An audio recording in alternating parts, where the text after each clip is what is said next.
dia! Olha com quem hoje nós estamos aqui, com a Lorena Brandão. Quem é Lorena Brandão? Nasceu em Salvador, ex-vereadora.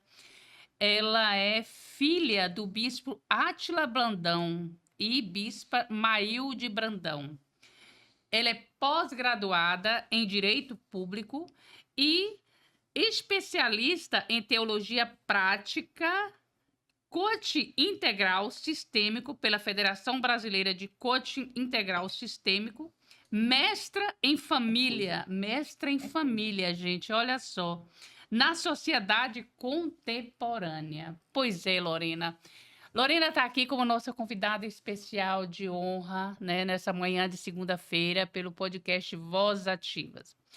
E vamos abrir para entender um pouco mais sobre do que se trata as políticas públicas para as mulheres cristãs, né?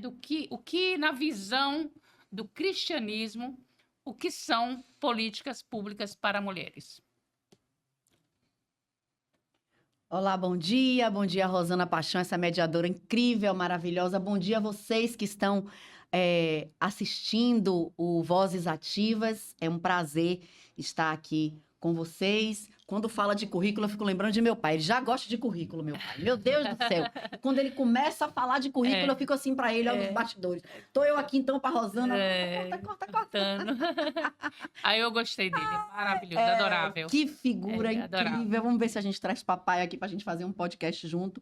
Mas nesse episódio a gente vai conversar sobre mulheres, Estado e ideologias, que foi feito pela direita e pela esquerda, para você entender que não importa de onde a política pública vem.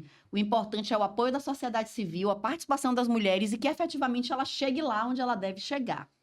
Não é? Então, o que são políticas públicas? Como professora, a gente gosta, eu particularmente, gosto muito de começar as coisas pelo começo. Você não é obrigado a saber definir as coisas, né? Então, eu trouxe uma definição prática de políticas públicas e nós podemos dizer que são ações organizadas do Estado para resolver problemas sociais. Então, exemplo, a gente sabe do número da violência contra as mulheres no Brasil, é um número altíssimo, né, Rosana? É uma coisa devastadora, eu não vou me lembrar aqui, não levantei, eu gosto sempre de fazer levantamento de porcentagem, de números para que vocês possam entender, mas qualquer um que chegar lá no professor Google, já pergunta, já vai saber o número de suicídio, feminicídio, que é altíssimo, e a cada alguns minutos, várias mulheres morrem no Brasil. Então, você cria, por exemplo, o que já foi criado pela esquerda, a política pública da Lei Maria da Penha, em cima do sofrimento que Maria da Penha passou, 2 ou 3 tentativas de homicídio, né, pelo ex-companheiro, e aí é criada uma lei que visa dirimir essa problemática da violência doméstica. Então, a política pública é isso envolve planejamento, né, envolve uma iniciativa, envolve organização social, né, a organização do Estado, porque envolve orçamento. Na hora que você vai lançar, por exemplo, uma patrulha Maria da Penha, que é uma política pública de Salvador, nós estávamos envolvidos até no início na discussão e na elaboração da lei da patrulha da Maria da Penha em Salvador pela Guarda Municipal. Então, isso envolve um orçamento. Você vai ter que ter um destacamento da Guarda Municipal para fazer esse tipo de patrulha. Então, temos aí orçamento, a implementação, colocar na prática. Na política pública precisa sair do papel, senão ela não chega lá na ponta. E a avaliação das pessoas. Como é que está essa política pública? Você participou? Ela chegou a cumprir o que foi definido no seu planejamento, no seu orçamento? Então, agora você já sabe e a gente pode avançar, não é? Tem uma teórica, a Luciana Tatagiba, eu coloquei aqui, que para ela a política pública é também um campo de disputa simbólica e material. Lógico que a gente vai para o mundo para garantir um espaço de proteção, um espaço de como é que se diz assim, protagonismo feminino na sociedade. Né? Isso é importante. O protagonismo feminino, que a mulher ela tenha a sua própria voz, ela seja escutada e respeitada no seu espaço simbólico. Perfeito. Você falou aí uma coisa muito interessante, a avaliar. Então, de que forma a sociedade civil, Lorena, ela pode colaborar com o fortalecimento das políticas públicas? É isso, indicando. Eu me lembro quando eu era vereadora, eu fui vereadora de 17 a 20, a Câmara Municipal, ela criou um sistema da sociedade civil, inclusive participar na indicação de leis. Você se Interessante. envolve nas audiências públicas, você faz sugestão ao presidente da casa. Eu acredito que essa política ainda exista na Câmara de Vereadores, então é uma maneira de você se manifestar publicamente, politicamente. Aí você também tem as ONGs, as OCIPs, a participação social, fazendo entidades que acompanhem e realizem essas Uhum, políticas uhum, na escuta, na triagem, no fortalecimento, na educação das mulheres, na educação para o empreendedorismo. uhum. Então, a sociedade civil ela pode contribuir e muito. Eu, como pessoa, assim, fora da política, tinha um projeto social, Jovens Mais, nós formamos mais de 300 jovens. Agora tivemos, na última edição, no ano passado, mais de 150 jovens inscritos. Olha que maravilha. É um curso de coach, na verdade, coaching é um processo muito caro. Esse projeto é gratuito, né? E é uma coisa que são palestras preparatórias para o empreendedorismo, preparando os jovens para empreender. E é uma coisa que nasceu de um sonho meu de dividir o que eu carregava e simplesmente fui lá e fiz. A gente não pode ficar só esperando que o governo faça as coisas. Cada um precisa se envolver, né? Se envolver. E o que é que vai... eu acredito que a resposta ao propósito de cada um é muito importante. Por exemplo, você está aqui usando o seu know-how no jornalismo, porque você é bem falante, sabe mediar uma conversa, para tratar sobre um assunto tão importante, né? E só em a gente falar sobre a quantidade de mulheres que morrem por minuto, já é uma mobilização social acerca disso. Uma mobilização social, isso aí. Quando ela fala aqui, gente, em direita e esquerda, existe sim. A gente não pode hoje, aqui no Brasil, estar dizendo, não vamos ser neutros. Neutros, geralmente, eles atrapalham muito, né?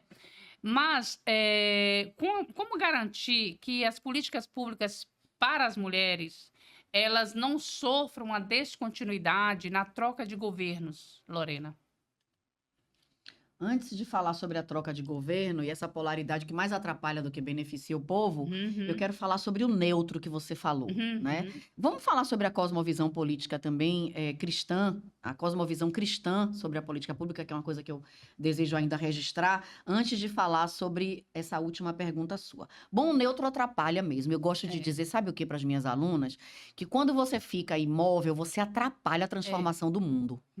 Então, a neutralidade, o que é que Jesus diz sobre isso? Seja quente ou seja frio. Escolha um lado. Porque quem fica em cima do muro sempre atrapalha a evolução mesmo. Porque o que você pode fazer, meu querido, minha querida, ninguém vai fazer por você. Não é verdade? O que você precisa fazer, algo que está dentro de você, que queima em você, que você precisa fazer, não vai ser feito por outra pessoa. Então, Jesus diz assim, ó, o morno eu vomitarei da minha boca. Aquele que fica em cima do muro, ele realmente atrapalha, não é, Mateus? Ele atrapalha a mobilização social, ele atrapalha a transformação do mundo na prática. Bom, trazendo um pouco da cosmovisão cristã para esse conceito de política pública, tem 2 teóricos que eu gosto muito, o Abraham Kuyper e o Hermann Doivert. O Hermann Doivert fala sobre a soberania das esferas. Cada esfera deve ter o seu próprio poder. Pense que uma coisa que eu acho abominável na esquerda, que é a neutralização da família, acabamos de falar de neutralidade, como ela é ruim, né? A desestabilização do núcleo familiar. Aqui na família, todo mundo é igual. Não é não, meu amor. Pai é pai, mãe é mãe, criança é criança. Cada um no seu quadrado, como diz a música. E quando a gente inverte a ordem sistêmica, é problema, inclusive... problema para toda a família, pior para a criança envolvida. Então, o Doivert, ele fala sobre a soberania das esferas. O Estado tem o seu lugar como Estado, a família como célula máter da sociedade, a fé, a economia, cada uma com sua própria lei. Então, eu sou contra a invasão da soberania da esfera familiar pelo Estado que isso tem sido política da esquerda, inclusive nas universidades.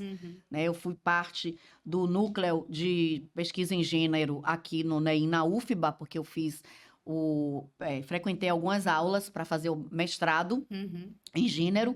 Nós tínhamos, na época, o segundo maior núcleo de pesquisa em gênero do Nordeste, que era dentro da Faculdade Batista, né? O NEIGER.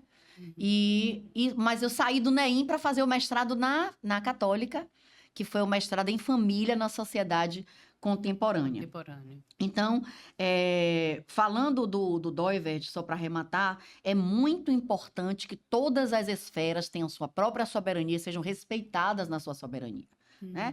E o Kuyper, ele fala que não há um único centímetro quadrado da existência humana sobre o qual Cristo, que é soberano, não diga isso é meu. Jesus falou sobre todas essas esferas. Jesus falou sobre a família. Jesus protegeu as mulheres como nenhum outro mestre. Ele deu voz às mulheres sentavam aos pés de Jesus para ouvi-lo, como nenhum outro rabino fazia. Não pode, gente, mulher não pode chegar perto de rabino. Dentro de uma sinagoga, que é um espaço político naquele tempo, amém, então, obrigada, pastor. Dentro desse espectro político que é a sinagoga, as mulheres não tinham voz. Elas eram apenas espectadoras, né? E Jesus, ele sempre colocou elas ali, ele sempre escutou elas, ele sempre deu um espaço de fala. Inclusive, quem primeiro viu Jesus depois que ele foi ressuscitado foi uma mulher. Foi uma mulher. Foi a apóstola Maria Madalena. Para você ver como somos valorizadas, né? Por Cristo. Por Cristo. Né? Tem algo incrível, Rosana, no Lucas capítulo 8, versículo 1, fala assim, e muitas das mulheres que ele tinha curado e expulsado demônios iam com ele. Eu não ouvi falar que ele expulsou demônio nem curou os apóstolos. Mas as mulheres que estavam ali, Susana, a mulher de Cusa, as Marias, 5 Marias, todas elas foram tocadas por Jesus na sua maior dor, foram saradas por ele em suas almas, em seus espíritos, antes de ir com ele. E elas Quando você traz essa reflexão, não fica difícil de, assim, do gestor público, dos gestores públicos entender, né, do que se trata a essência feminina, do que se trata o valor da mulher dentro da sociedade, dentro do cenário público. Quando ela coloca dessa forma, não fica difícil entender. É só parar, pensar e começar a pensar o valor da mulher de uma forma diferenciada. Pense como Cristo. Não precisa dizer mais nada. A mulher tem a sua vocação, a vocação para a vida pública, familiar, espiritual. Claro que eu gosto sempre de dizer que nós precisamos estabelecer a nossa tábua axiológica. A melhor de todas falando. O povo está participando aqui. A tábua axiológica eu gosto de colocar como uma escadinha de valores, né? O que é que vem em primeiro lugar? O que é que vai na frente? A maior missão de vida de uma mulher é a sua família. E não existe nada mais importante do que a família. Né? Deus, a mãe judia, Itmama, é ela que versa a criança nas suas primeiras letras. Se Jesus aprendeu sobre a Torá, é porque Maria o ensinou em primeira mão. Então, os valores, por exemplo, os judeus e ali a Palestina, o povo palestino, eles têm valores fortíssimos. Por exemplo, um dos valores mais fortes no judaísmo é a hospitalidade. Você não vê alguém, você pode ler a Bíblia toda, você vai ver as pessoas atraindo para suas casas. Você não pode ficar na rua, entre aqui. Quem é aquele velhinho que chegou ali, que estava no meio da rua, que ofereceu ajuda? Então, o valor hospitalidade, o valor família, o respeito aos ancestrais, aos mais velhos, tudo isso são valores dentro de uma tábua axiológica muito forte. Então, você precisa estabelecer os seus valores como mulher, para que você, ao ir para o mundo, como eu, como política, eu possa defender, como estou fazendo aqui, um espaço feminino na política. Nessa última eleição, Rosana, eu coordenei 16 campanhas como presidente do PL Mulher em Salvador, junto com a deputada Roberta Roma, que era presidente do PL Mulher no estado da Bahia. Então, não é fácil, porque as mulheres saírem do privado para a vida pública é um desafio muito grande. É desafiador. Agora, falando desses desafios, hein, Rosana? Imagina que você não deixa de ter que dar conta da sua casa, do seu marido, dos seus filhos, né? Eu gosto de dizer para vocês que estão escutando que minha despensa, por exemplo... É você cuidar, ir para o cenário político, né? Para o externo, e voltar pronta como esposa, como mãe, né? Como dona de casa, como dona do lar, né? E cuidar. Nós somos várias versões. E a gente precisa ter um equilíbrio emocional, né? E quando você colocou aí a questão da valorização da família, como mulher, é você preparar o seu filho, preparar a sua prole para entregar o melhor para a sociedade. Exatamente. E a preocupação de Jesus de instruir as mulheres. As mulheres, elas não iam para a escola, né, gente? Não tinha escola pública. A escola pública é uma coisa recente, século XIX. Fazia questão de passar os conhecimentos. Mas, né? Inclusive, chamando a atenção para aquelas que só conseguiam trabalhar para as coisas domésticas, como foi o caso de Marta e Maria. Jesus disse, epa, peraí, Maria está aprendendo. Para tudo. Para esse trabalho doméstico. Como a Rosana acabou de dizer. Para tudo há um tempo determinado debaixo do sol. E aí você vai estabelecer a sua escadinha de valores, vai trabalhar com a sua escada de valores. Por quê? Porque se eu for para a vida pública, eu sou candidata a vereadora, eu sou candidata a deputada estadual. Né? O ano que vem aí já, né? Para poder a gente... Hoje eu sou republicana. E, ela vai estar candidata. Né? A Lorena, ela vai estar candidata a deputada estadual aqui. E o que a gente deseja é que ela consiga realmente uma cadeira lá na Alba e nos represente tão bem como ela está representando. E olha, sem estar deputada. Imagine quando ela estiver deputada. Isso, a sua voz, minha querida, você que me escuta a Rosana, escuta Vozes Ativas, ninguém pode calar a não ser você mesmo hoje.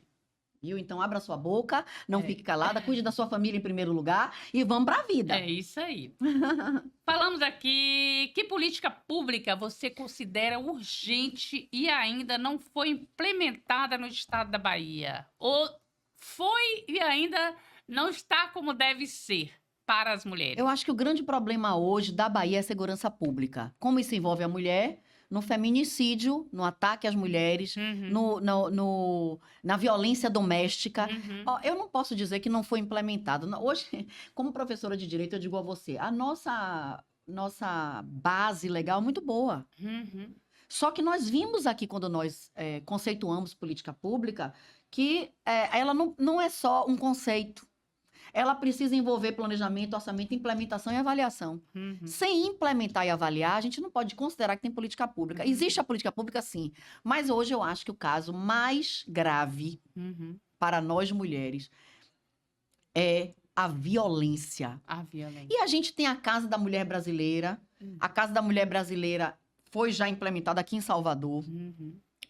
Sabe qual é o pior problema de todos com relação... a mulher é a falta de informação. É o que está faltando. É o que falta mais. Você sofre uma violência dentro de casa, você não sabe nem para onde vai. E um dos objetivos desse podcast é justamente isso. Quando nós pensamos o podcast Vozes Ativas, nós pensamos em levar informações para as mulheres da Bahia. Eu posso falar para você, e fiz esse levantamento aqui, de algumas políticas públicas da cidade de Salvador, implementada pela nossa prefeitura. Aliás, a gente tem um dos melhores prefeitos do Brasil, para nossa sorte, né? Então, eu sou do grupo do prefeito Bruno Reis, todos sabem disso. Sou do grupo do Bispo Marinho, que é o meu líder político hoje, o vereador Luiz Carlos, do Republicanos. Todos imbuídos, as maiores secretarias, as secretarias de infraestrutura do município estão na mão do meu partido. E a Prefeitura de Salvador, a gente ia entrar agora do que foi feito pela esquerda, do que foi feito pela direita, nós vamos voltar. Eu já adiantei falando da Lei Maria da Penha, que é uma iniciativa, inclusive, do governo Lula, 2012, parece. Mas a Prefeitura de Salvador, ela implementa diversas políticas públicas para mulheres com base nesse combate, com foco no combate à violência. Autonomia financeira, porque nós temos na cidade de Salvador muitos treinamentos. Eu quero dizer para você, gente, porque a gente não pode sair do podcast sem trazer uma resposta para sua vida hoje. Eu quero que você saiba que hoje, Salvador, por exemplo, falando de autonomia financeira e empregabilidade, a gente tem o programa Mulher Salvador, que reúne diversas iniciativas municipais para promover a autonomia financeira das mulheres, com foco no empreendedorismo. Se você for no SIM, você vai poder, como mulher, até uma liderança feminina, levar para a sua comunidade treinamento de empreendedorismo. Eu, praticamente, quando Duda Lomanto, querida amiga, um beijo para você, Duda, nos recebeu lá na campanha. Ficamos de implementar nas comunidades um treinamento de lingerie, cujo, dentro desse treinamento, a mulher já sai com seu primeiro kit para venda. Perfeito. A prefeitura dá até o transporte para você, menina, abra seu olho. Você não precisa ficar em casa sem fazer nada. Olha aqui, o SIM, que é um serviço de intermediação de mão de obra com foco na inserção da mulher no mercado de trabalho, tem 7.000 colocações entre 2021 e 2024. E você não sabe disso. Vai lá, se inscreve. Google aí, ó, SIMM. Precisa abrir mais, né? O Google. Gente, procura. Vai lá e procura. Vai lá e procura. A gente tem o Crédito Salvador, que é um microcrédito para mulheres. Perfeito. A gente tem o Compre Delas Salvador, que é uma plataforma digital que conecta empreendedoras com consumidores. Nós temos diversos outros cursos de capacitação. As Marias na Construção, Treinar para Empregar, Empreenda Salvador, com foco em áreas como logística, eletricidade e outras. Temos Mulheres no Volante, programa que oferece habilitação gratuita ou mudança de categoria para mulheres em situação de vulnerabilidade. Então, eu tenho certeza que você não conhecia esses programas. Imagino, né? Uma boa parte aí eu nunca ouvi falar. Tá vindo? Então, você que nos assiste... Eu sou daqui da comunicação e nunca ouvi falar. Eu vou deixar com Rosana para você repetir sobre esses programas. A gente tem outras iniciativas, só para fechar, são 3 apenas. O SAC do Empreendedor Municipal é um serviço de atendimento e orientação às empreendedoras. Inclusão no mercado de trabalho, que são ações para promover e incluir mulheres no mercado de trabalho.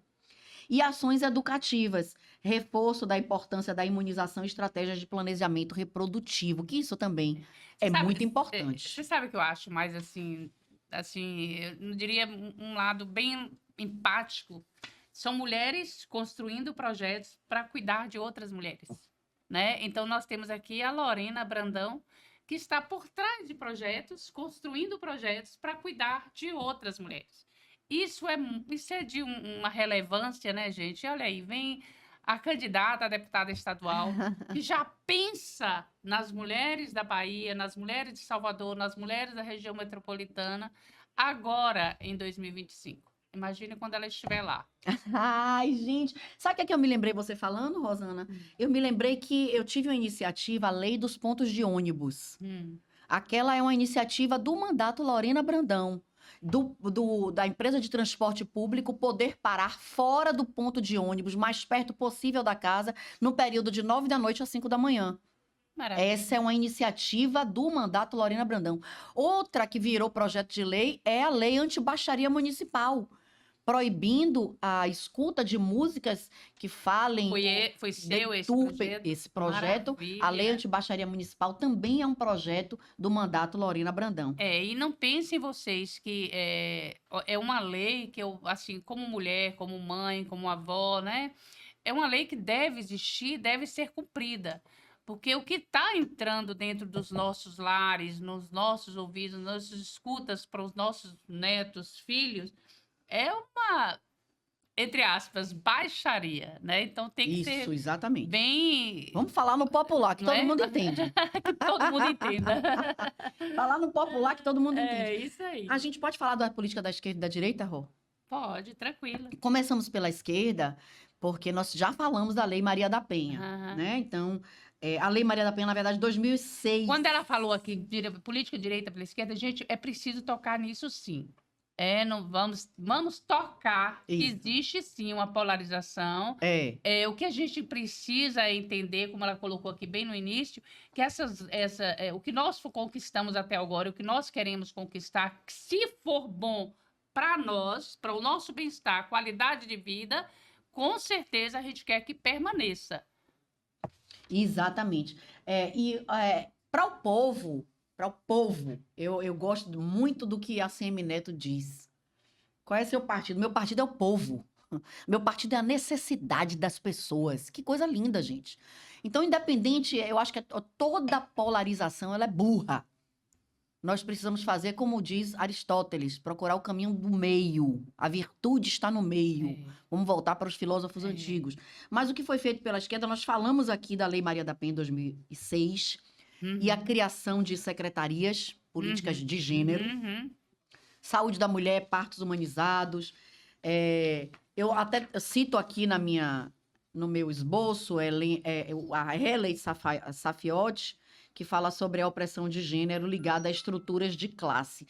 Nós não vamos dar muita ênfase a isso, porque não estamos nos importando como é que isso aconteceu. O que importa, na verdade, é o que você vai fazer na prática. Chega de bolodóio e vamos ver o que é que a gente pode oferecer em prática para as pessoas. Isso aí. Então, mas quais são as críticas, né? O que é que acontece? Pautas ideológicas muito fortes, aborto, linguagem neutra, que é uma coisa aportuguesante, que é o que querem fazer com a nossa linguagem, né? Matando o português, né? Baixa efetividade em regiões periféricas e substituição da família pelo Estado. A família é insubstituível como célula máter. Famílias saudáveis criam sociedades com saúde. Se existe disfuncionalidade, logicamente isso vai influenciar em tudo. Olha, tem uma pergunta aqui. Pois é, tem tudo. Tem tudo, mas falo com quem no meu bairro? Vamos colocar essa pergunta mais genérica. Falo com quem no meu bairro? Eu quero dizer para você que nos assiste, nos escuta no Vozes Ativas, que o prefeito, isso foi no tempo de ACM Neto, Bruno Reis, fortaleceu esse programa das prefeituras bairro. Você não sabe o que fazer? Procura sua prefeitura bairro. A prefeitura ela foi subdividida para que o alcance seja ampliado. Aqui em Lauro de Freitas já foi implementada. Temos 2 prefeituras bairros. Parabéns à prefeita Débora. Palmas para ela. Areia Branca e em Portão. Aí, a Areia Branca e Portão. Em Lauro de Freitas já temos 2 prefeituras bairros. Se você é de Lauro de Freitas, já sabe onde procurar. Pois é, Lorena. Como vamos conseguir ampliar a participação de mulheres na política e cargos de liderança? Nossa, só a gente fazendo o que a gente está fazendo aqui agora. Dizendo para ela que ela não vai morrer, que existem mulheres em situação de vulnerabilidade que precisam de você, do seu esforço. E você pode fazer política não só sendo candidata. Tem muita gente que fala assim, eu quero fazer política agora, então eu vou me candidatar. E eu vi muitas pessoas decepcionadas nessa última eleição, porque contavam que já ajudaram tanta gente, já fizeram tantos projetos sociais, e o alcance era tanto, e na pandemia ajudaram tantas pessoas. Eu vou ter pelo menos 2, 3 mil votos. Quando chega lá, ter 200 e pouco. Voto é difícil. Voto não é fácil. Talvez não seja para você ser candidato, mas você pode se engajar na campanha de alguém que você acredita. Você pode... Poxa, como é importante a gente fazer rede na política, né? Opa, deu algum problema na conexão aqui. Mas vamos continuar. Então, você pode fazer alguma coisa. Você pode fazer alguma coisa no seu bairro. Você pode se juntar a mulheres que já desenvolvam projetos sociais. Né? Fazendo uma pesquisa no Google, como disse Rosana, e como eu disse aqui várias vezes, que você pode se atentar. Você gosta de trabalhar com o quê? Com mulheres mais idosas, com crianças, com meninas. A gente não falou ainda dos programas da direita, mas eu quero citar aqui a ministra Damares, que foi uma voz tão corajosa pelas meninas abusadas sexualmente. Ai, não, cala a boca, ninguém fala. Bota embaixo do pano, né? O que acontecia tão gravemente na ilha de Marajó e acontece, às vezes, no nosso bairro. E ela levantou, né, essa pauta, ela fez com que o país conhecesse realmente o problema. do que se tratava, aquilo que estava de bastidores e saía de vez em quando como um comentário qualquer. Exatamente. Então, para ser político tem que ter coragem, né? De colocar vamos a cara fechando aqui, vamos falar agora um pouquinho rápido sobre a questão, nós falamos segurança, né? A questão da política, liderança, empreendedorismo, a questão da saúde, né? A saúde da mulher. Hoje a gente vê que tem muitas mulheres, principalmente mulheres com um pouco mais de conhecimento, né, do que se trata a saúde integrativa, as práticas integrativas, né? Elas buscam para aquele momento de relax, para aquele momento de estar bem consigo mesma, porque quando a gente começa a ficar bem consigo conosco, a gente passa a ficar bem não só com a família, como todos em nosso entorno. O que você acha desse acesso das mulheres, né, à busca dessas práticas integrativas, dessa saúde integrativa, dessa saúde mais ancestral, a fitoterapia, Uhum. né, essa saúde de um yoga, né, de um reiki, de sentar, uma meditação, Uhum. né, para se cuidar. O que você acha? Gente, eu sou praticante da medicina integrativa há muitos anos. Na verdade, eu tenho uma prima, eu tenho uma sorte de ter uma prima que é uma cientista, a doutora Carla Suzane. Quem não conhece, coloca aí no Instagram, Clínica Nath, Nath. E Carla cuidou de mim na época da Covid com coisas, por exemplo, com manta quântica, né? Com através da cuidado da energético mesmo, uma coisa muito, muito avançada que muitas pessoas ainda na política pública, e não tem como política pública a prevenção. Não tem. Né? Não tem. A gente tem aqui um Hospital da Mulher, no estado da Bahia, aqui em Salvador nós temos o Hospital da Mulher, nós temos 4 hospitais no município, nós nunca tivemos um hospital no município. Agora nós temos 4 hospitais no município. A saúde, eu me lembro quando eu era vereadora, o nosso prefeito tinha ampliado a saúde para um alcance de quase 80%. Isso eu estou falando tempo de Neto, tá, gente? Há 8 anos atrás, 9 anos atrás. Eu tenho certeza que agora os números são bem melhores, já com o nosso prefeito Bruno Reis. Agora, a saúde mental, que é a saúde holística, a saúde integral, como Rosana está falando, é algo que você pode buscar. Por exemplo, eu quero indicar para você que nos escuta e nos atende o meu Instagram, @LorenaBrandãoOficial, que não é esse que eu estou fazendo aqui a live, que eu ensino, tenho uma comunidade de mulheres que pratica isso, ensino elas. Eu sou discípula de quem criou o Mark, oh meu Deus, já eu lembro o nome dele, a meditação e mindfulness para depressão, como um tratamento para depressão profunda. Então, desenvolvi várias ferramentas e várias técnicas no meu curso da Flor Boletando, que é um percurso de 6 meses de cura, que nós temos lá no @Lorena Brandão Oficial. Você pode visitar lá o site lindo que eu criei para você, está na minha bio. Você vai conhecer com práticas de saúde mental, saúde espiritual que refletem na sua saúde física. Então, você pode vir ser minha mentorada. Eu quero te convidar a conhecer o percurso de cura. E nós, assim, podemos falar sobre essa prática integrativa como uma solução à prevenção de doenças, né? Minha prima, ela já faz isso há muito tempo. Tem muitos médicos que já fazem. Eu tenho a minha médica, agora, Thalita Leles, quem você pode visitar aí, @Thalita Leles também, que faz, que tá nessa prática da medicina integrativa. Agora, acho que a gente tem um longo caminho para chegar na saúde pública, né? Porque tudo na política depende de decisão política, de vontade política. Decisão né? política. Eu acredito que nós estamos caminhando para isso. E quando a gente chega na medicina preventiva, a gente esvazia mais os hospitais. Mais, perfeito. Nós não falamos sobre a política da direita, eu quero só arrematar isso. A gente falou sobre a Patrulha Maria da Penha, que é uma coisa do município de Salvador. Nós vemos aí as práticas de fortalecimento da família, o que Michele Bolsonaro fez, né, com relação à saúde de pessoas.